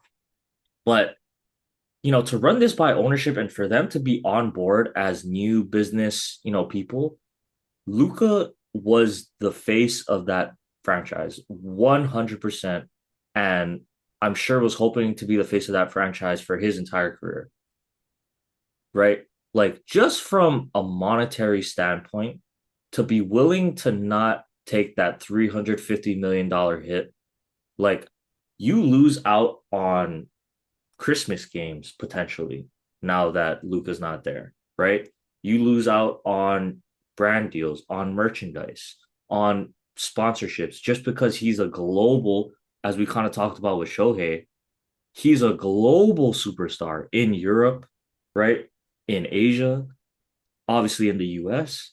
Like, he's a global superstar. So to be willing to part ways with him, like, there's got to be something else we don't know. Like, maybe their physicals, their extensive medical tests and something are picking up, like, he's at risk for a career-ending injury, like, or he's only gonna make it till he's 30, physically in the league with how he's progressing. I don't know. But there's gotta be, right? Like, how else do That's the you only way. how else do you comprehend this trade as a Mavs organization? Like, I and even if he only lasts till he's 30, that's 5 years. You don't think he could get you a ring? And is that not worth 350 mil? Like, pay him the super max? I'm just It's crazy because they went to the finals last year. the They finals were close. They were last that close. last year. Last year they went to the finals. And the West, he made it out of the West, the wild, wild West. I, it's been 2 days. I'm You're still like, talking, I'm just trying to process, and I'm still in shock. yeah, That's how crazy it is right now. like, I mean, I don't even know where to get. And another thing I wanted to bring up. This, sorry everyone, this is going to be kind of just a free flowing discussion here because this is just bonkers. We can't right? even plan for this. Like, I this can't is even. just. How do we? So one of the curious things that I thought, Matt, and I want to get your take on this, right? So obviously the reports all come out, but it has been officially confirmed that Nico Harrison went directly to Rob Pelinka and Rob Pelinka only right? He didn't try to get Giannis. He didn't want to get Nikola Jokic. He didn't want to get, anyone else besides Anthony Davis. That was the guy, right, that they wanted to go and get. And they were willing to swap Luka Doncic to get him. My brain is thinking, right? Like, if you're gonna shop Luka Doncic, there must be an obvious red flag that you're not telling us about, right? And maybe like I'm trying to play devil's advocate for Nico Harris, right? Like, let's say there's this skeleton in the closet, right? No one knows what it is except us. And maybe we'll find out 2, 3, 4 years from now about Luca's attitude, health, whatever it is, right? And you need to shop him right now. So you go, I don't even, they say they wanted Anthony Davis. I'm gonna argue they went to the Lakers specifically because it's the Lakers. Because it's almost fishy, right? That you would try to shop Luka Doncic. Is it not a little bit like fishy that you're telling me he's I so think so. bad? You're telling me this 5-time first team All NBA player is that bad at 25 years old that he's unfixable? And you're not willing to, he's past the point of saving, that you're not going to. But who do you go to? The one team that is built around acquiring superstars, right? Like the Lakers brand going all the way back to Wilt has been get the superstars, and they've somehow always managed to pull that off. Wilt, Kareem, Magic, Kobe, Braun, and now on to Luka, right? Maybe I like that's what I'm thinking at this point. Like, because if you're gonna go shop them to the whole league, a lot of people were upset, right? Like, well, oh, I can't believe that Nico Harrison only went to the Lakers, to go shop him. But you could argue that yeah, they didn't get probably the biggest haul that they could have, but I guarantee you that if stuff got leaked and Luca found out, he would try to dictate, to where he's going to want to go for sure. Right. And then it's harder to get that return when you know that he's going to want to go somewhere. Like, just devil's advocate here. Right. If it's not the Lakers, Good point. Never if it's thought of it not, that way. yeah, if it's not the Lakers, right. Maybe, hey, I want to go play with my other guy, Nikola Jokic, right, in Denver. Could you imagine that combo right there? Or, pick any other team, right? And if Luka gets any whiff of leverage, you know, it makes it that much harder, I think, for Dallas. So that's the only, or that's one of the only things I can argue on behalf of Nico Harrison for keeping it so like on the down low. Because everyone's like, you got one first round pick. First of all, yes, that is ridiculous that you only got one first round pick and Anthony Davis and Max Christie for Luka freaking Doncic. I completely agree that's ridiculous. First of all, I mean, Rudy Gobert went for what, like 4? Mikal No, Bridges goes Bridges for went for 5. 5.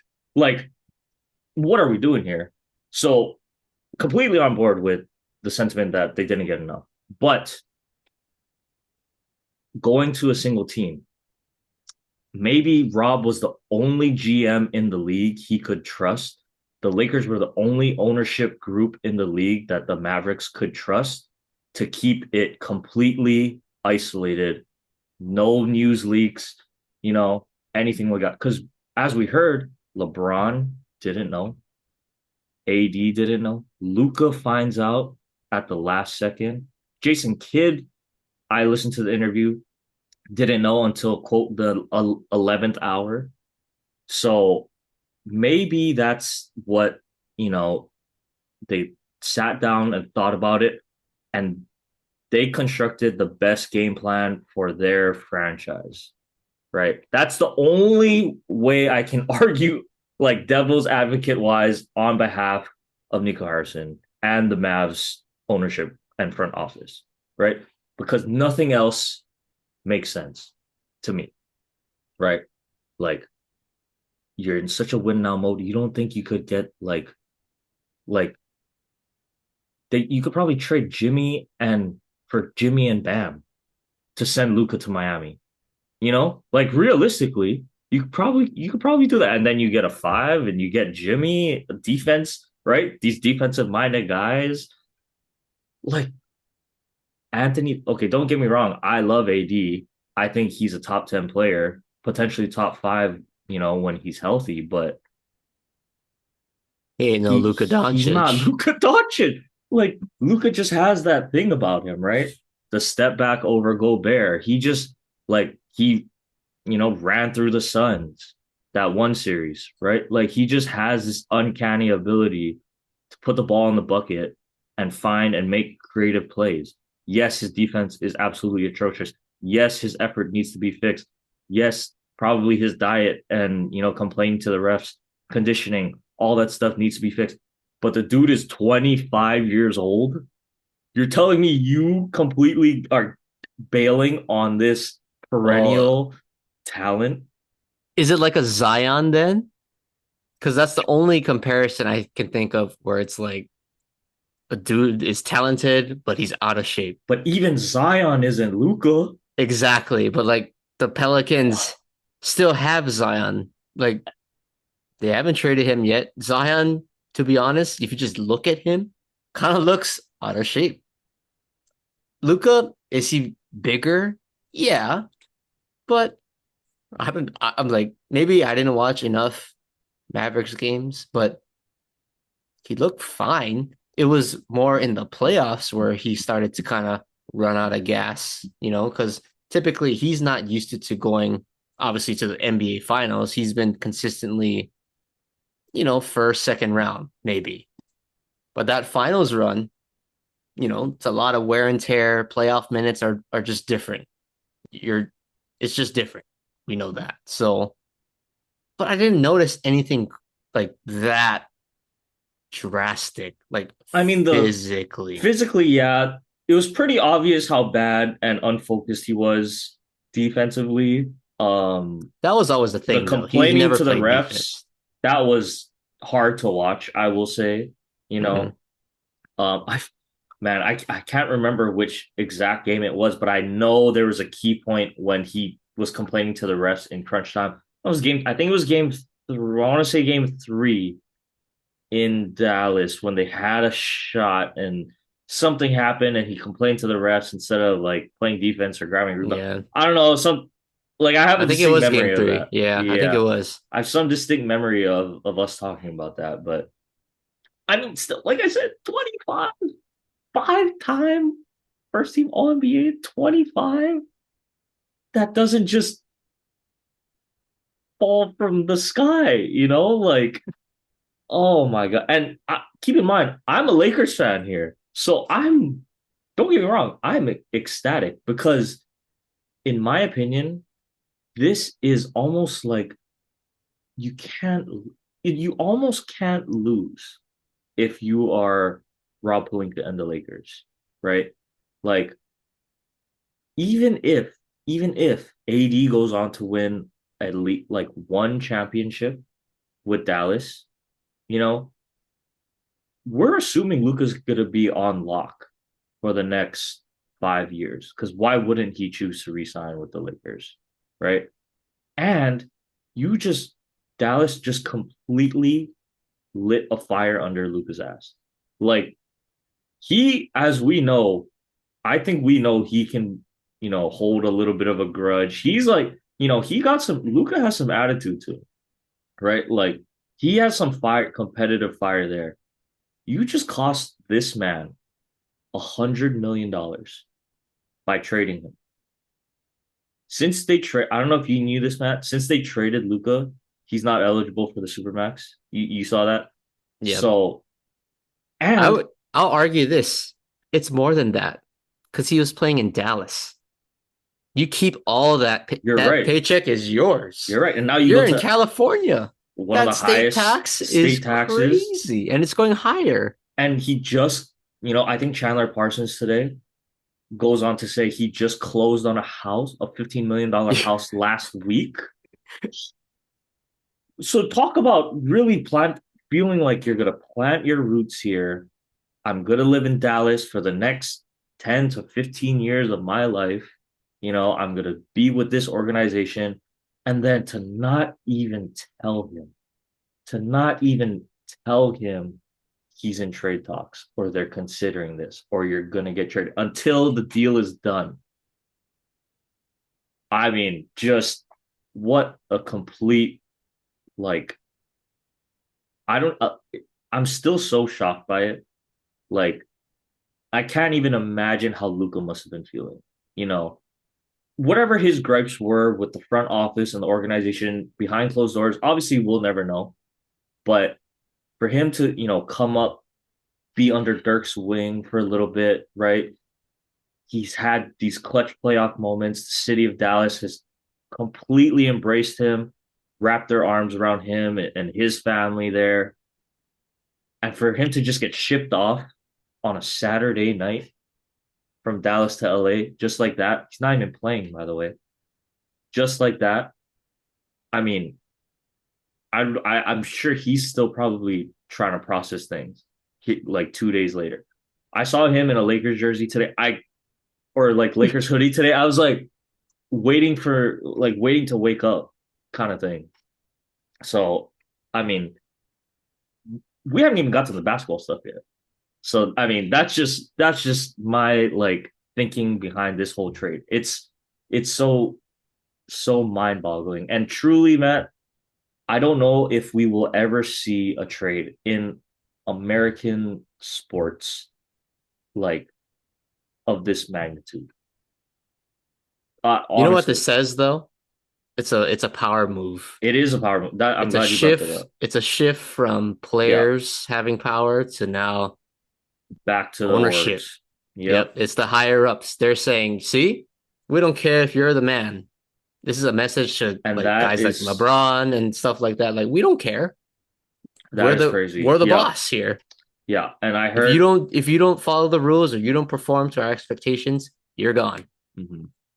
Yeah, exactly. And like you said, I that was another thing I heard brought up on other podcasts and other shows and stuff. Like, yeah, and you think about it, that's completely true because as we've seen, right? Like you could argue since the decision from LeBron, right? That's yeah, The yeah, yeah. player empowerment movement in the NBA has taken off like nothing we've ever seen before, right?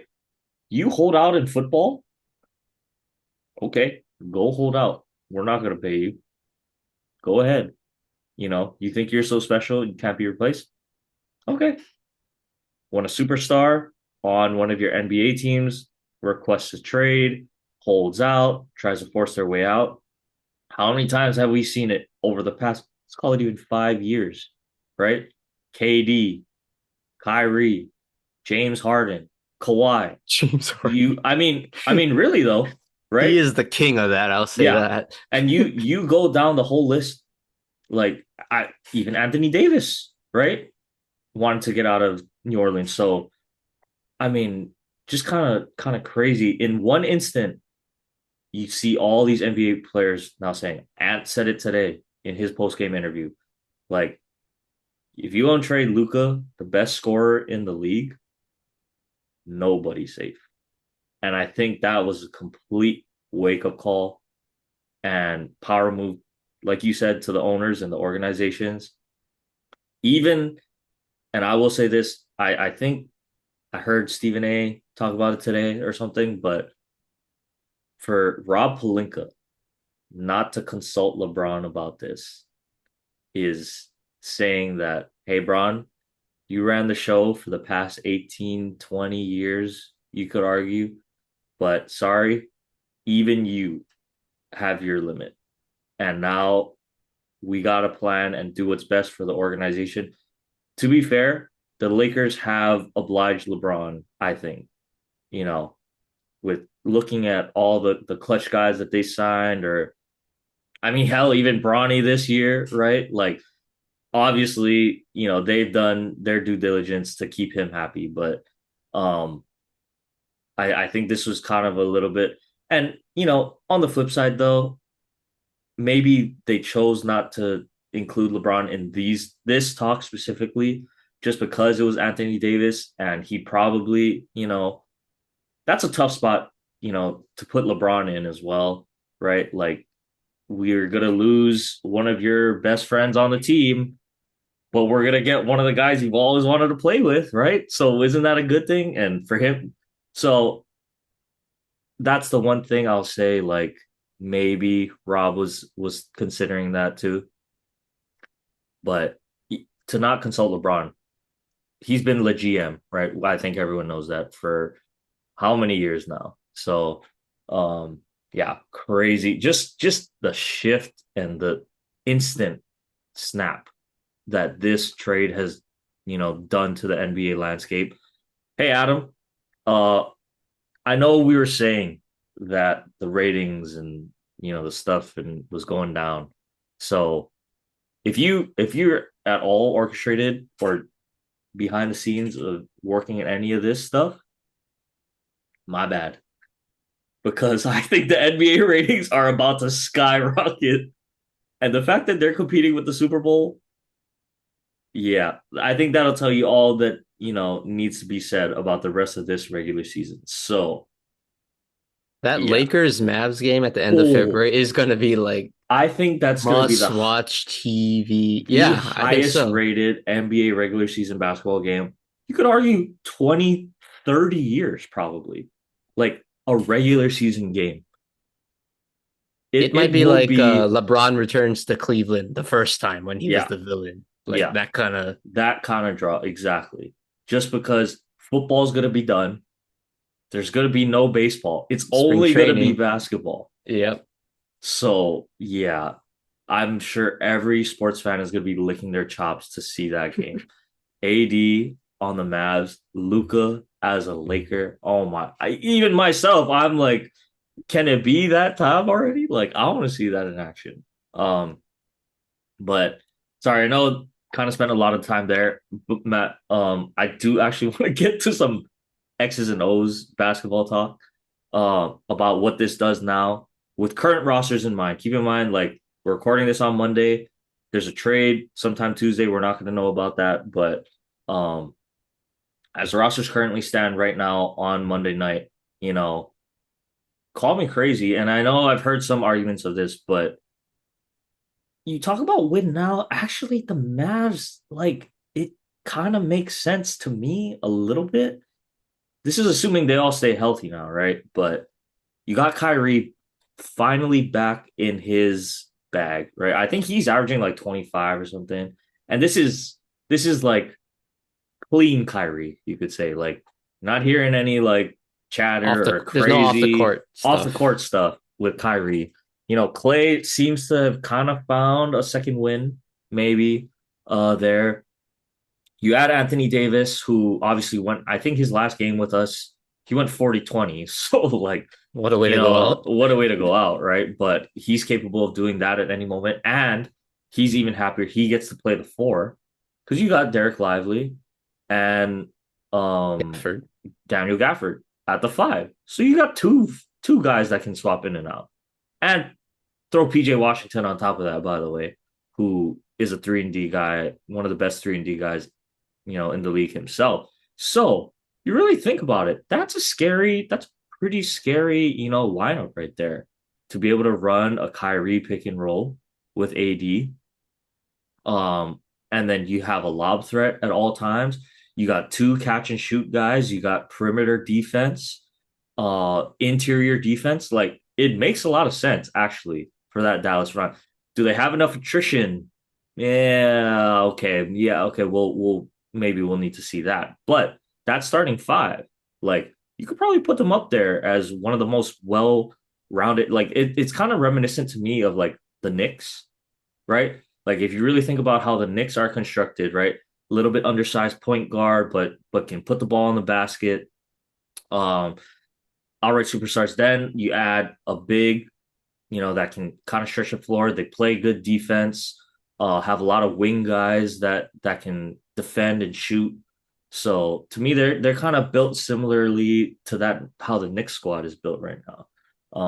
And I don't know, I think they'll give some people some problems, but you lose Luka Doncic. And what does that do morale wise, chemistry wise? I think the Lakers and the Mavs are gonna have to take 5 to 10 games at least, right? You would think to figure out new rotations now, new play styles, chemistry.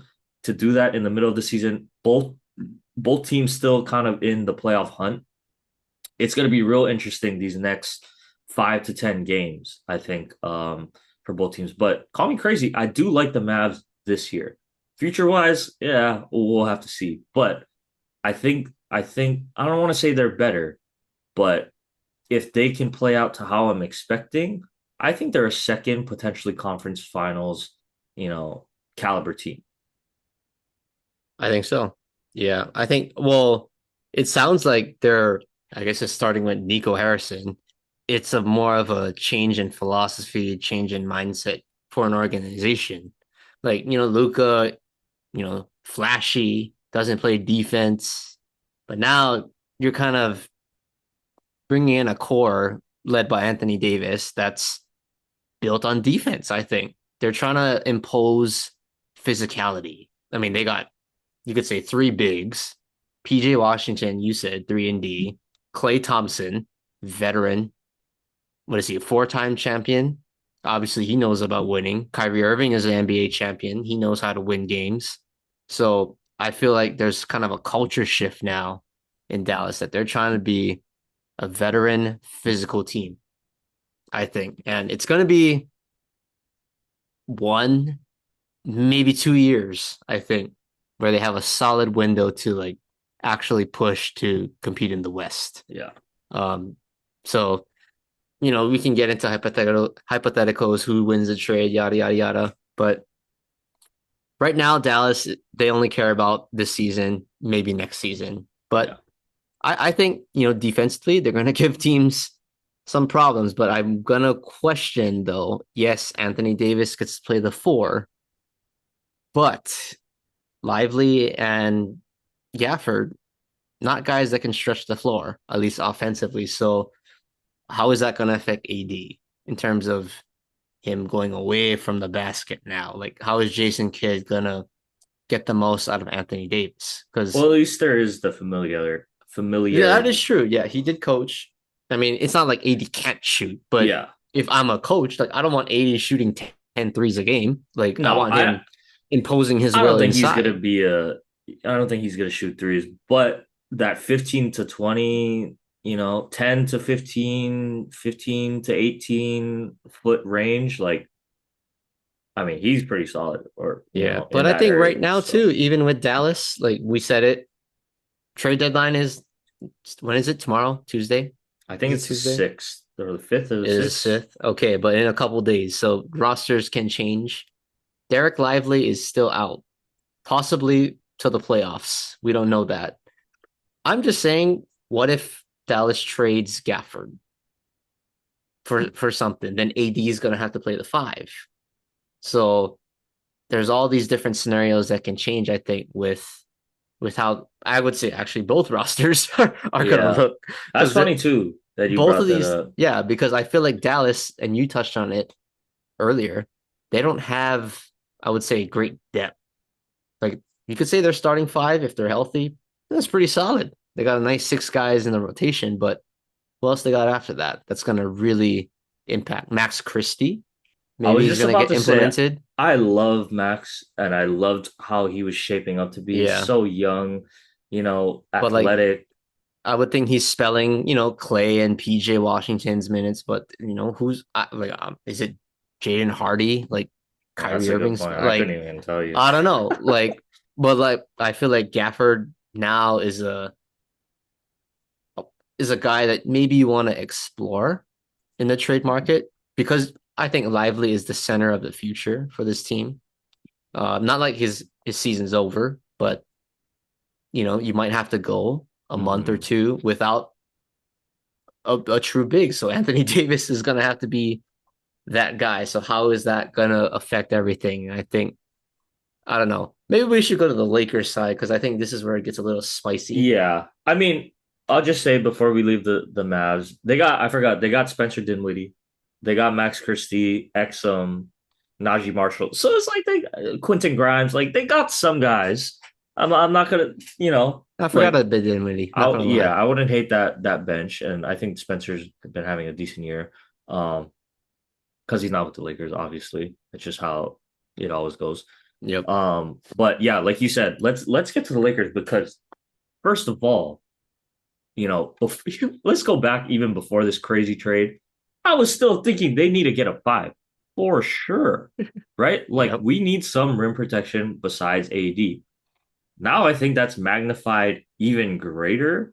So knowing how Rob has been the past several trade deadlines, I would say he is definitely not done. I'm hearing Nick Claxton. I'm hearing Robert Williams.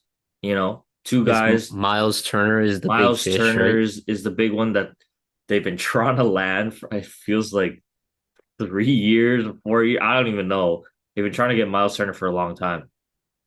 Any of those guys, I think, really is going to fill a huge hole. Because I guess we're out on Kessler. They've hit that, trying to hit that wall, or I don't even know what I'm just fucking saying. But yeah, they've They been trying to go after Kessler for the longest time, and clearly it's not working. So, yeah, Jazz asked for more first round picks for Kessler than the Mavs asked for Luka. oh my god, Mavs fans, I'm sorry. Just I hope you stopped watching already because I couldn't even stomach. Like if I was a Mavs fan, wouldn't watch any YouTube, any sports media for like a week or two. Because how could you? Like that's like imagine losing Kobe as a Lakers fan. Imagine the Bulls trading Michael Jordan. Like, oh, Mike has this gambling problem. He's got to go. Like, what are we doing? What are we doing, guys? Oh my god! I sorry. Back to the Lakers. Yeah, roster wise, as they're constructed, like, um, still need a big, obviously. But I think the big question that everyone is asking, obviously, is how is it going to work now, right? LeBron is staying, so theoretically, let me tune into this Lakers roster right now. Um, so they are going to have obviously we got LeBron, we got Luka, um, Austin Reeves still there. Probably you would think is going to play the point. Um, No, Luka is the point.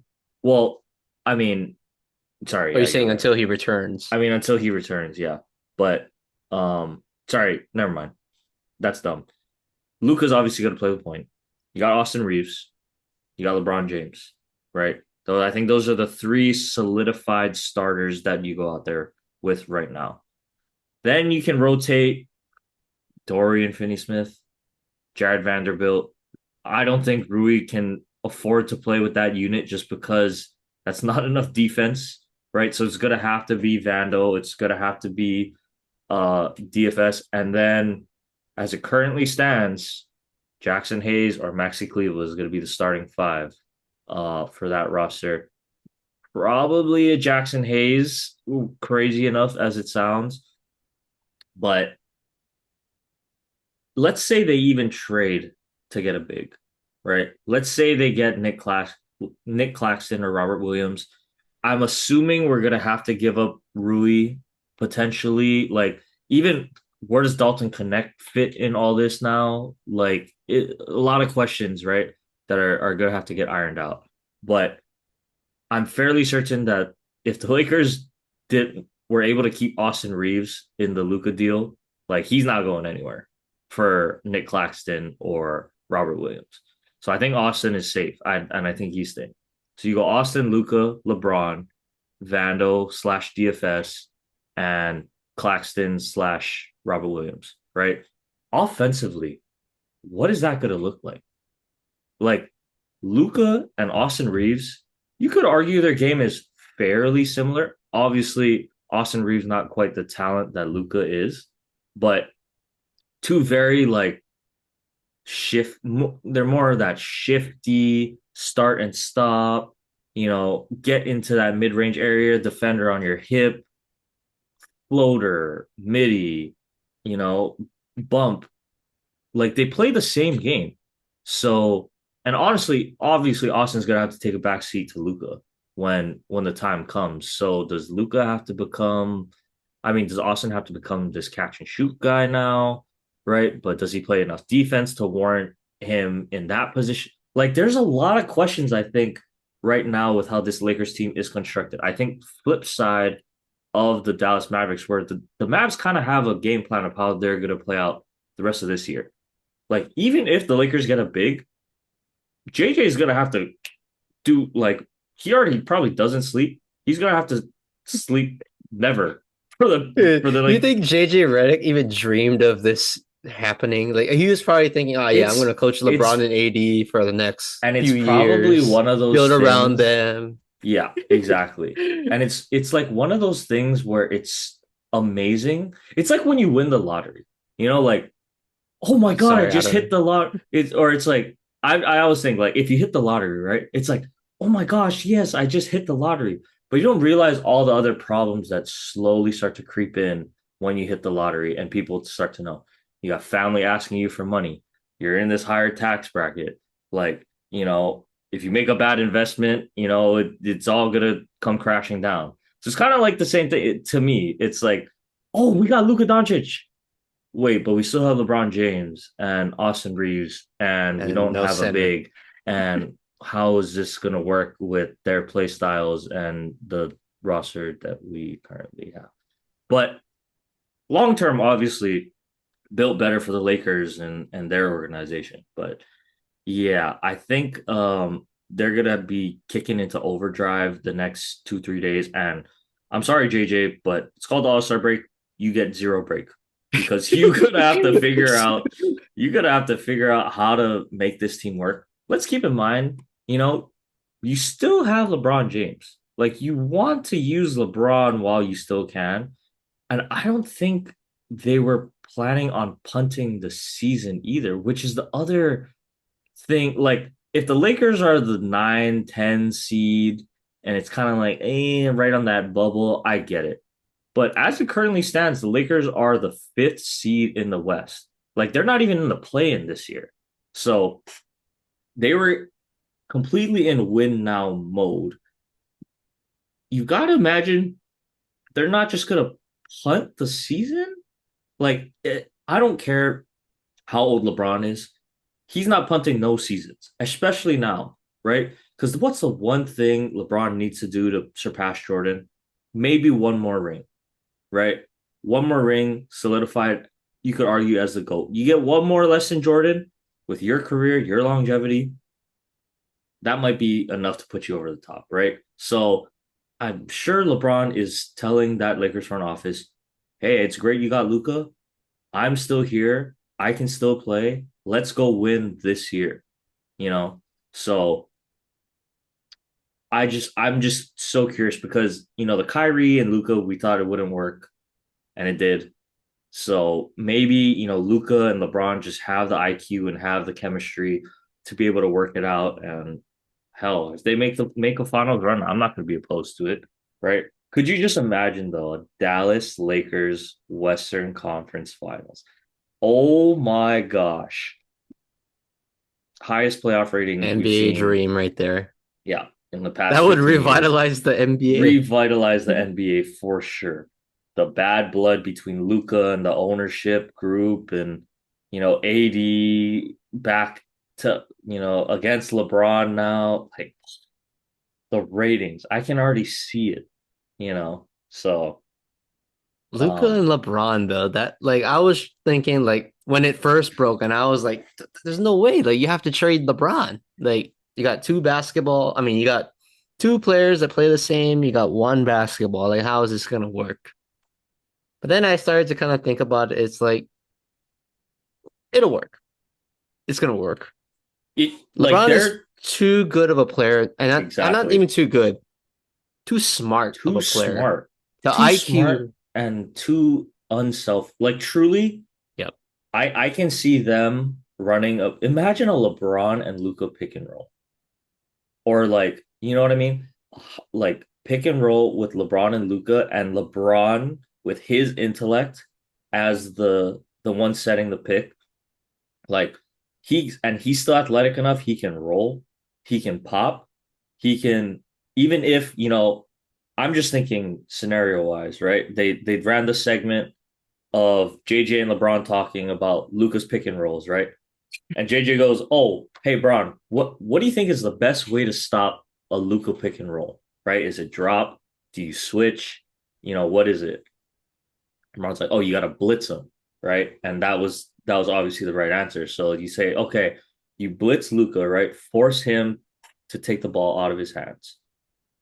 But if you're blitzing him and you leave LeBron with a 4-on-3, yeah, good luck with Yeah, that." that's LeBron's greatest So strength. exactly. So to me, that's going to be the simplest game plan I think going forward. I think And you so. could even argue in Austin Reeves doesn't matter because Austin Reeves we've seen him develop into a playmaker for this Lakers unit as well.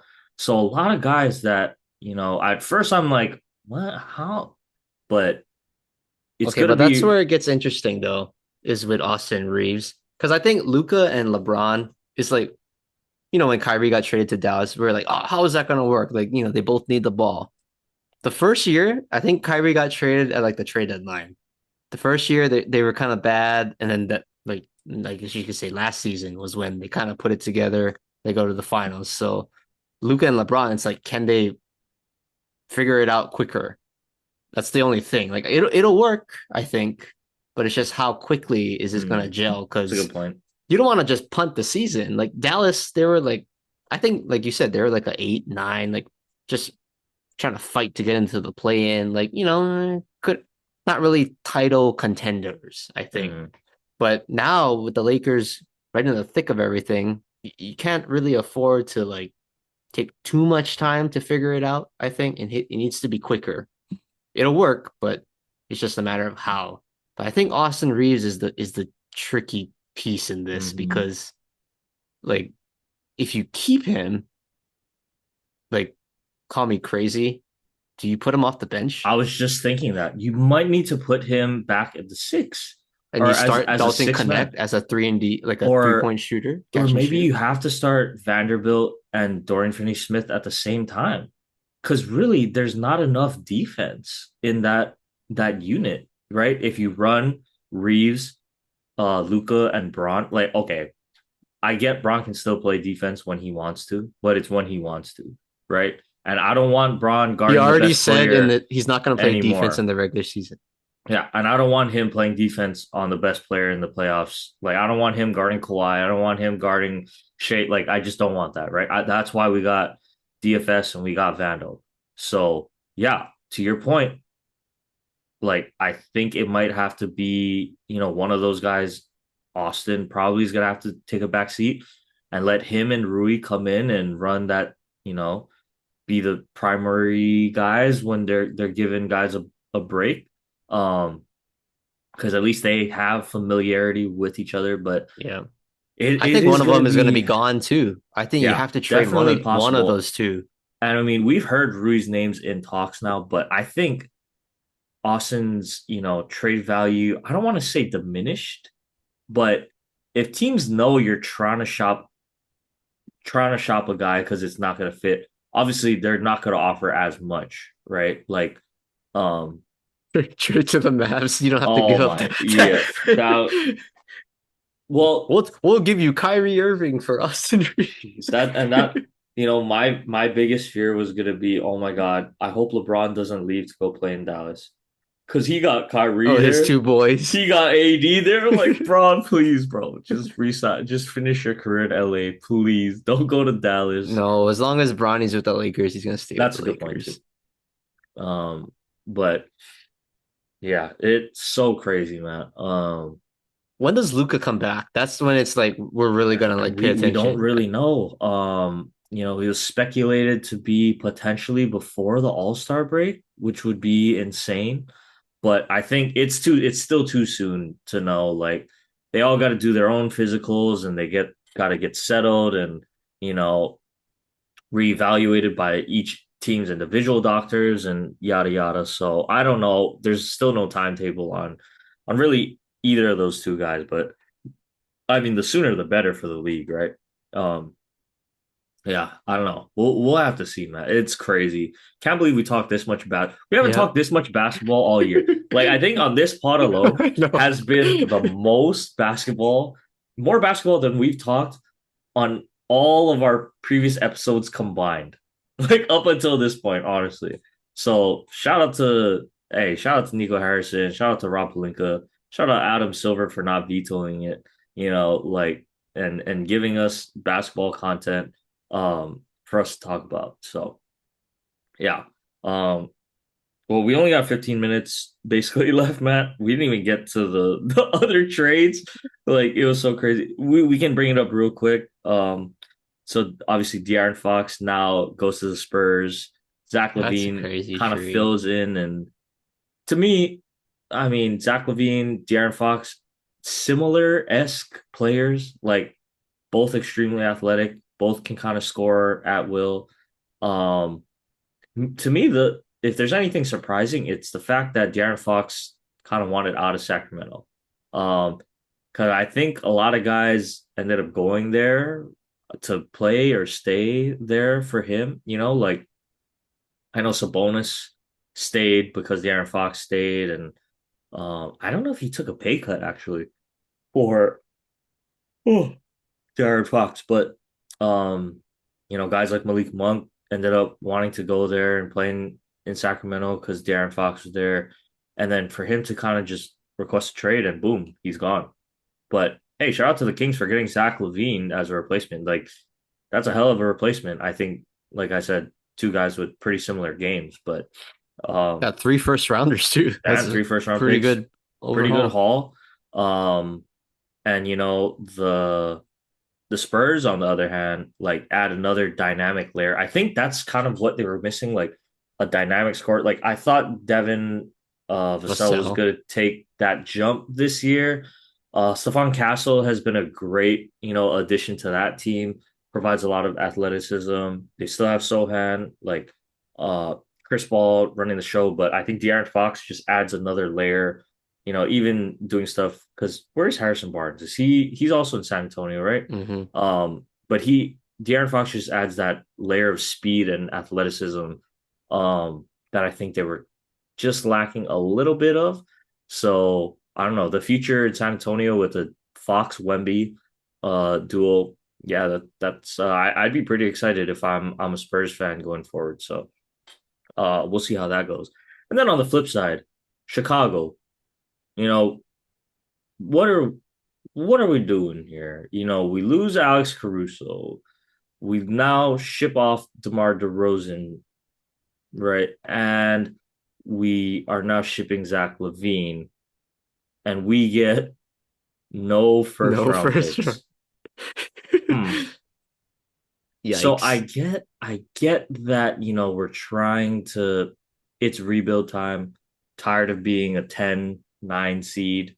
I get it. But wouldn't we want to get some first round picks in return so we can start the rebuild? Like even I'm hearing they're That was like their shopping, most tradable assets. yeah, and to not get a first rounder is a little peculiar to I me, think I there's some think. dark days ahead in Yeah, Chicago. unfortunately for Chicago. I mean, maybe you can still ship off Kobe White for a I first mean, that's rounder. probably the only Even real Lonzo, asset I they have. think, is Lonzo, is I gonna said only second be a round. second rounder. Yeah. So yeah, I'm sorry, Chicago.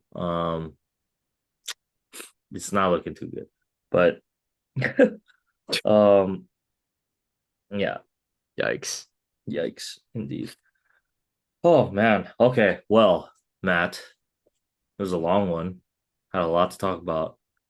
I Um, feel like we're not even done with I the league. Like, we we could can't keep we going. We're can't probably gonna have to start yeah, next week again, continuing yeah, where we left which off. is crazy because then we're gonna be breaking down the Super Bowl. What a week. Okay. Well, Yep. let's just get to our quick hitters here. Obviously, this Luka thing is gonna be carry us through to baseball, I think, like Yep. honestly. So um yeah. Okay. Well, I guess we'll do quick hitters then. Jerry Jones Award. I think this is kind of fitting. Jerry Jones Award winner this week. It has to be Nico Harrison, not necessarily because of the trade. And I say this in a sense of I feel like the current state of the Mavericks, the team has a chance to still compete. Mm. I'll say that. But it's just more the fan reaction. Anytime you're put in the same sentence as Jerry Jones, the GM, you're not doing something right. Like that's not a good place to be in, Nico. Like from the fans, and I I saw gotta say, people like it's crying, yeah. I like think that Mavs fans were crying. They were protesting. They that's were protesting. well. Oh Keep in my mind, gosh. Mavs fans. Dallas. It's been rough in Dallas right now, Yeah, sports once Dirk wise. left and The You got the two worst. No, I'm not talking about just oh, basketball. You got might be the two worst GMs on the planet to them, all in Dallas. Like they're both in Dallas, so there's a lot of fan buildup, a lot of anger, and then they get this bomb that their franchise player is gone. gosh. So I can't even sorry, imagine. Nico. Like you're taking the title this week. Yeah. Um, well then I guess my flip Rob side. Palinka. Oh my God. The criticism, and I'll be honest, I have been critical of Rob Pelinka in the past. You know, don't need to get to the Russell Westbrook dark days of several years ago, right? Where that whole, fiasco kind of went down. And I was never on board for that. But for Rob to only give up, I say only, but I will miss Anthony Davis dearly, truly. Meant a lot to the city, got us a championship, you know, really, I think, battled through a lot of injuries. My heart goes out to him. I'll be an AD fan, forever. Also, Max Christie developing into an outstanding two-way player, I think, in this league, and I think will be a good fit for Dallas. But man, to be able to get, and I'm saying, sound like a broken record, to get a player with the caliber of Luka Doncic and only give up. All right, sorry, went so long, ran out of storage on my computer. But like I was saying, yeah, shout out to Rob Pelinka, you know, giving up what he gave up. We didn't even lose both of our first round picks, so we still have the first round pick to be able to negotiate for a big. Ridiculous. So shout out to him for really saying, hey, if you're saying Luca's thing is really that big of a deal, like I'm not gonna give up a lot because it doesn't make sense and blah blah. I mean, to his credit, it doesn't make sense. But um, yeah, shout out Rob, man. Like this is an all timer. He's gonna go down in the history books for this one. So shout out to Rob. He's for sure um my fan tribute this week. All right. And then last but not least, sports fact. We're recording on February 3rd, right in the thick of all these Super Bowl, historic moments. And I thought this one was pretty epic. But back in 2008, Super Bowl 42, some of you guys might remember there was an undefeated team led by Tom Brady trying to make history, and they came up just short because of a man named David Tyree who made an incredible catch with his head. Yep. The New England Patriots fall to the New York Football Giants 17-14 thanks to David Tyree and Eli Manning spoiling that perfect season. That was a crazy Super Bowl. I remember watching that. Yeah, and I was so happy that Eli won. So stoked. I hated Tom. I was Peyton all the way. Yeah, So Manning's unite all the yeah, way, I guess. yeah. All right. Well, that was a good pod, Matt. Man, still so much to talk about, I feel like. But we will be back next week with the Super Bowl recap. probably still gonna be talking about basketball to be completely Yeah. honest. Luka So trade part two. part two, I guess. Yeah. So tune in next week. But yeah, everyone have a good week. Enjoy the Super Bowl. Please everyone be safe, be responsible, enjoy responsibly. Um, but yeah, have a good one. See you guys next week.